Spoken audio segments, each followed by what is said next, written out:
শুল্কমুক্ত চাল আমদানি সুবিধার সময় শেষ হওয়ায় হিলি স্থলবন্দর দিয়ে বন্ধ হয়েছে শুল্কমুক্ত চাল আমদানি। ফলে বন্দরে এবং খুচরা বাজারে বেড়েছে সব ধরনের চালের দাম। প্রকারভেদে প্রতি কেজি চালের দাম বেড়েছে 4 থেকে 5 টাকা পর্যন্ত। এই বিষয়ে আরও জানাতে হিলি স্থলবন্দর থেকে আমাদের সঙ্গে যুক্ত হচ্ছেন সহকর্মী সোহেল রানা।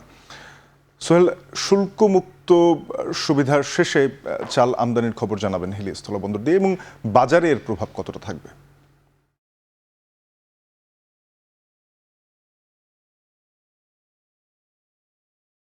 শাপিন, 15 এপ্রিল শুল্কমুক্ত যে চাল আমদানি সেটির সময়সীমা শেষ হয়। এরপর কিন্তু এই বন্দর দিয়ে কোনো প্রকার চাল আমদানি হয়নি। তবে তার আগে যে পরিমাণ চাল আমদানি হয়েছে সেটি কিন্তু বাজারে এখন পর্যন্ত সরবরাহ স্বাভাবিক রয়েছে, এবং বন্দরেও কিন্তু অনেকগুলোই চাল বোঝাই ট্রাক অপেক্ষমান রয়েছে বিক্রির জন্য। ব্যবসায়ীরা এখান থেকে আস্তে আস্তে বাজারে কিন্তু বিক্রি করে থাকেন। ব্যবসায়ীরা পাইকারি ব্যবসায়ী কিংবা খুচরা ব্যবসায়ী যারা রয়েছে তাদের কাছে বিক্রি করে থাকেন এখানকার আমদানিকারকরা। এখন একটি বিষয় হচ্ছে যে ক্ষুদ্র ব্যবসায়ী যারা রয়েছেন তারা অভিযোগ করছেন যে মূলত বন্ধ হলো 15 তারিখে, 2 দিনের ব্যবধানে কেন এত পরিমাণ চালের দাম বেড়ে গেল সে প্রশ্ন কিন্তু তারা রেখেছেন। তারা বলছেন প্রতি কেজিতে প্রায় 4 থেকে 5 টাকা বেড়েছে দাম। এতে সাধারণ ক্রেতা যারা ক্ষুদ্র ব্যবসায়ী রয়েছেন তারা সবাই বিপাকে পড়েছেন। আমি যদি আপনাকে একটু দামের বিষয় বলি, যে সম্পা কাটারি যে চালটি রয়েছে সেটি 63 টাকা কেজি দরে বিক্রি হয়েছিল বন্দরে, সেটি বর্তমানে বিক্রি হচ্ছে 72 টাকা কেজি দরে। অর্থাৎ